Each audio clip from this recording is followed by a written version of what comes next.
Hi, my name is JJ McGinnis with the National Endowment for Financial Education. Welcome to the SFEPD 15th Annual Financial Literacy Leadership Conference.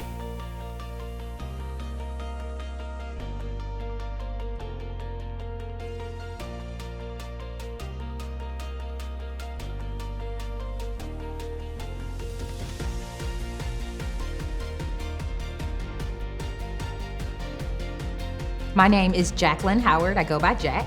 I serve as head of money wellness with Ally Financial.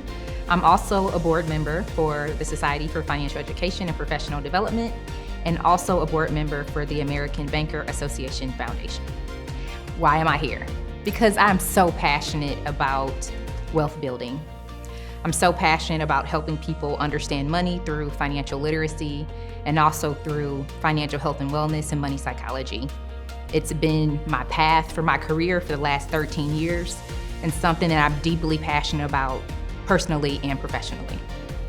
I deeply support financial literacy for high school students for several reasons. One, I have a 14-year-old who thankfully has been on this journey with me throughout my career of understanding money, but he's not like most kids. He was with me when we were developing the financial literacy books for Ally. So when he was 2 years old, he was learning these things. Even with working with us on our stock market investing challenge at Ally, he's grown up with this. So now he's able to have conversations with me, with my financial advisor. He knows how to pick stocks because of me. But most kids don't have that. They don't have their mom who works in financial literacy and banking. So for everyone else out there who doesn't have that, we need to ensure they understand the basics of financial literacy. Understanding a budget, understanding credit, and more importantly, when we think from a behavioral finance and your emotions, what is your money story? What are the beliefs that your family has about money, and how could that potentially impact you in the future?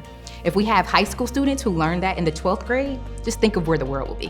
When I think of the policies that can be changed around financial literacy, again, I go back to the education.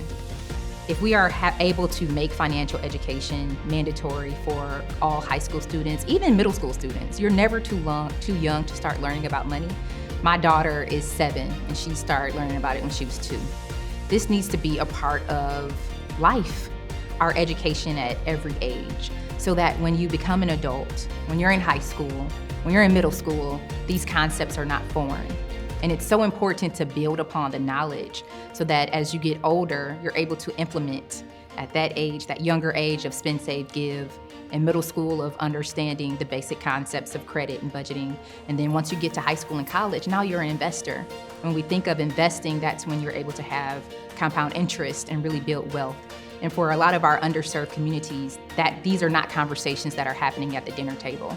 And because of that, it's important for it to happen in our schools. And what happens when you teach a child, they're gonna go home and talk to it with their parents. And now we're having community impact.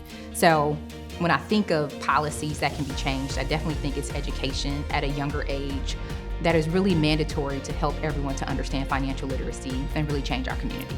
An important topic I think every student should learn before they leave college, of course, is money. That's why I'm here, right? I'm passionate about understanding money, but most recently in my career, I really developed a passion around money psychology and understanding your emotions and behaviors around money.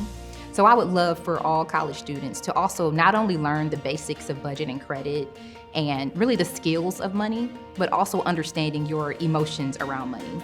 We live in a society where people, once you do get that financial literacy, you know what to do, but we're still faced with not doing it, not actually implementing the things that you learn. So for me in my career, this next phase of my life, it's really helping people to understand the emotions, subconscious beliefs, financial flashpoints, all of the things, the decisions that you may not realize that you have that makes up your behaviors around money and how it can stop you from sticking to a plan. I think that combination of understanding your financial health and wellness through money psychology and the skills of understanding budget, credit, and investing, you put those two together and we can really break the cycle of overconsumption, overspending, and not saving. But we need those two to really have the true impact that we need. You know, when I think of financial education and my work with financial health and wellness, I really want to empower everyone who watches this video. If you are a financial educator or a person who simply wants to learn about money, please feel empowered to do so. We all can pick up a book, ask a friend questions, but this really has to be done in a spirit of community, which is why we have amazing organizations like NEFE and SFEPD who are here to help in that process. But we are all learners. I'm still learning and I work in this field. And to have that type of attitude is how we can continue to grow and help others. To learn more, visit nefe.org.